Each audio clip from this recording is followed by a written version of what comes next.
بسم اللہ الرحمن الرحیم۔ حضرت معاذ بن جبل رضی اللہ تعالی عنہ سے روایت ہے، حضور اقدس صلی اللہ تعالی علیہ وآلہ وسلم نے ارشاد فرمایا، میں نے اپنے رب عز و جل کو دیکھا، اس نے اپنا دست قدرت میرے کندھوں کے درمیان رکھا، میرے سینے میں اس کی ٹھنڈک محسوس ہوئی، اسی وقت ہر چیز مجھ پر روشن ہو گئی اور میں نے سب کچھ پہچان لیا۔ سنن ترمذی میں ہے، حضرت عبداللہ بن عباس رضی اللہ تعالی عنہما سے مروی روایت میں ہے کہ جو کچھ آسمانوں اور زمین میں ہے سب میرے علم میں آ گیا۔ حضرت عبداللہ بن عمر رضی اللہ تعالی عنہ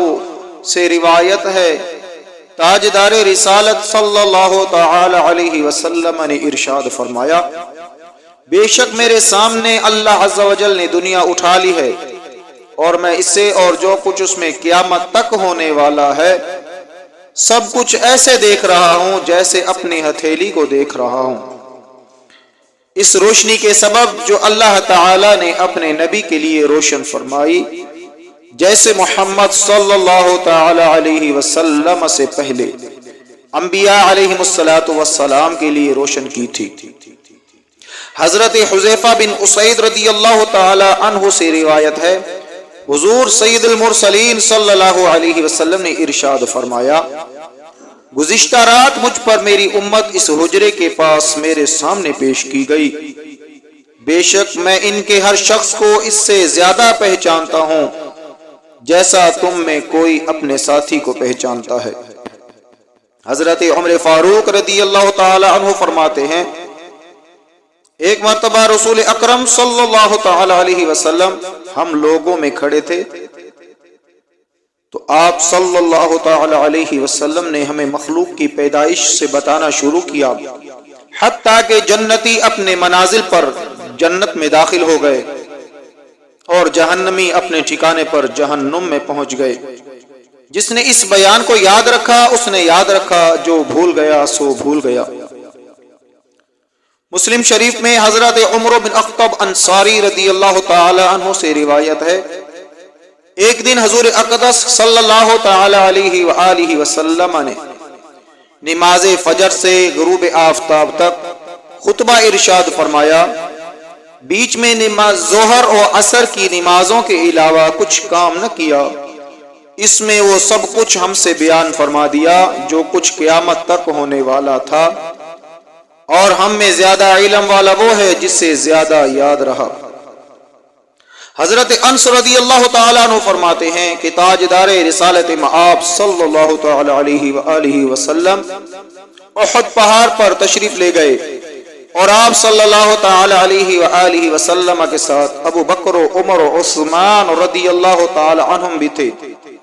ناگاہ پہاڑ لرزنے لگا تو آپ صلی اللہ تعالی علیہ وآلہ وسلم نے اس سے فرمایا، اے احد ٹھہر جا کہ تجھ پر ایک نبی اور ایک صدیق اور 2 شہید ہیں۔ حضرت عمر فاروق رضی اللہ تعالیٰ عنہ فرماتے ہیں کہ غزوہ بدر سے ایک دن پہلے نبی اکرم صلی اللہ علیہ وسلم نے ہمیں اہل بدر کے گرنے یعنی مرنے کی جگہیں دکھائیں اور فرمایا، کل فلاں شخص کے گرنے یعنی مرنے کی یہ جگہ ہے۔ حضرت عمر رضی اللہ تعالیٰ عنہ فرماتے ہیں، اس ذات کی قسم جس نے حضور صلی اللہ علیہ وسلم کو حق کے ساتھ مبعوث فرمایا، جو نشان رسول اللہ صلی اللہ علیہ وسلم نے جس کے لیے لگایا تھا وہ اسی پر گرا۔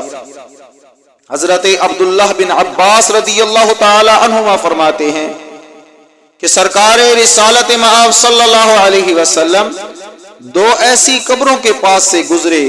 جن میں عذاب ہو رہا تھا، تو ارشاد فرمایا، انہیں عذاب ہو رہا ہے اور ان کو عذاب کسی ایسی شے کی وجہ سے نہیں دیا جا رہا جس سے بچنا بہت مشکل ہو، ایک تو پیشاب کے چینٹوں سے نہیں بچتا تھا اور دوسرا چغلی کیا کرتا تھا۔ حضرت عبداللہ بن مسعود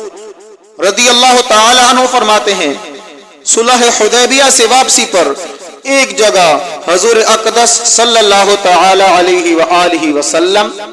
اور صحابہ کرام رضوان اللہ تعالی علیہم اجمعین کے اونٹ منتشر ہو گئے، سب اپنے اپنے اونٹ واپس لے آئے، لیکن حضور پر نور صلی اللہ تعالی علیہ وسلم کی اونٹنی نہ ملی۔ آپ صلی اللہ تعالی علیہ وسلم نے مجھ سے ارشاد فرمایا کہ وہاں سے اونٹنی لے آؤ،